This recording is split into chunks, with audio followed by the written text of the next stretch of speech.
हमारे साथ बातचीत करने के लिए बीजेपी के सांसद दिनेश शर्मा जी हैं। दिनेश जी, जो हालात इस वक्त संभल में पैदा हुए हैं, क्योंकि चूंकि आप यूपी के वरिष्ठ नेता भी हैं, वहाँ के उप मुख्यमंत्री भी रहे हैं, क्या स्थितियां हैं और क्यों दरअसल ये सवाल खड़ा हो रहा है? दुर्भाग्यपूर्ण है, घटना नहीं होनी चाहिए।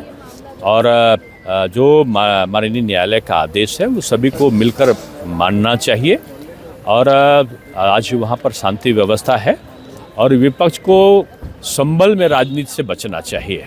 कुंदरकी में जिस तरह अल्पसंख्यक समुदाय ने खुलकर भारतीय जनता पार्टी के पक्ष में मतदान किया है, वो शायद अब विपक्ष को उत्तर प्रदेश में और पूरे देश में पच नहीं रहा है। वो इस प्रकार के भड़काऊ बयान दे रहे हैं जिससे लोग उत्तेजित हों। मेरा यही आग्रह है कि उत्तेजनापूर्ण बयान से बचें और आरोप प्रत्यारोप की जगह जो शांति व्यवस्था है उसको बरकरार करने में सरकार का सहयोग दे। सपा और विपक्ष ने एडजर्नमेंट मोशन की मांग की है इस पर, और सवाल उठाए जा रहे हैं कि जिस तरह से लोग वहां पर मरे हैं उस पर प्रशासन को जवाब देना चाहिए और ये प्रशासनिक कार्रवाई गलत है। देखिए, प्रशासन के पास जो एक उपाय होता है कि पुलिस इसलिए बनी है कि वो जो विधि है, जो कानून और न्याय व्यवस्था है उसका वो अनुरक्षण कर सके, अनुपालन कर सके। 20 से ऊपर पुलिसकर्मी घायल हुए हैं, कुछ को गोली भी लगी है। इसके बारे में भी विपक्ष को कुछ बताना चाहिए।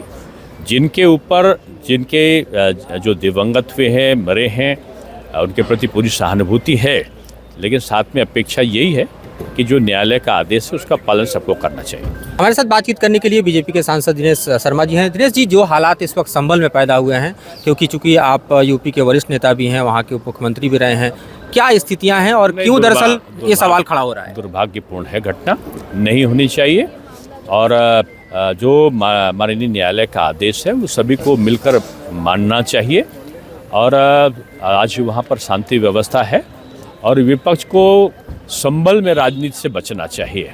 कुंदरकी में जिस तरह अल्पसंख्यक समुदाय ने खुलकर भारतीय जनता पार्टी के पक्ष में मतदान किया है, वो शायद अब विपक्ष को उत्तर प्रदेश में और पूरे देश में पच नहीं रहा है।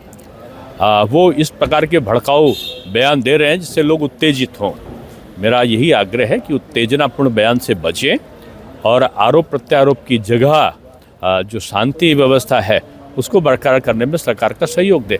सपा और विपक्ष ने एडजर्नमेंट मोशन की मांग की है इस पर, और सवाल उठाए जा रहे हैं कि जिस तरह से लोग वहां पर मरे हैं उस पर प्रशासन को जवाब देना चाहिए और ये प्रशासनिक कार्रवाई गलत है।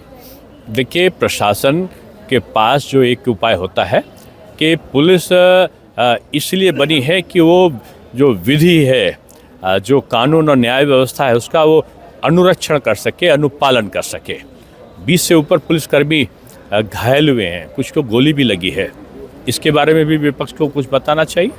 जिनके जो दिवंगत हुए हैं, मरे हैं, उनके प्रति पूरी सहानुभूति है, लेकिन साथ में अपेक्षा यही है कि जो न्यायालय का आदेश है उसका पालन सबको करना चाहिए। तो न्यायालय का आदेश का पालन सबको करना चाहिए, ये बीजेपी सांसद कर रहे हैं, और जाहिर तौर पर इस मुद्दे पर जो राजनीति गरमाई है उसका असर संसद में भी देखने को मिल रहा है। Madhurendra Kumar, news nation, Delhi. News nation अब व्हाट्सएप पर खबरों की ताजा अपडेट के लिए न्यूज़ नेशन के इस QR कोड को स्कैन करें।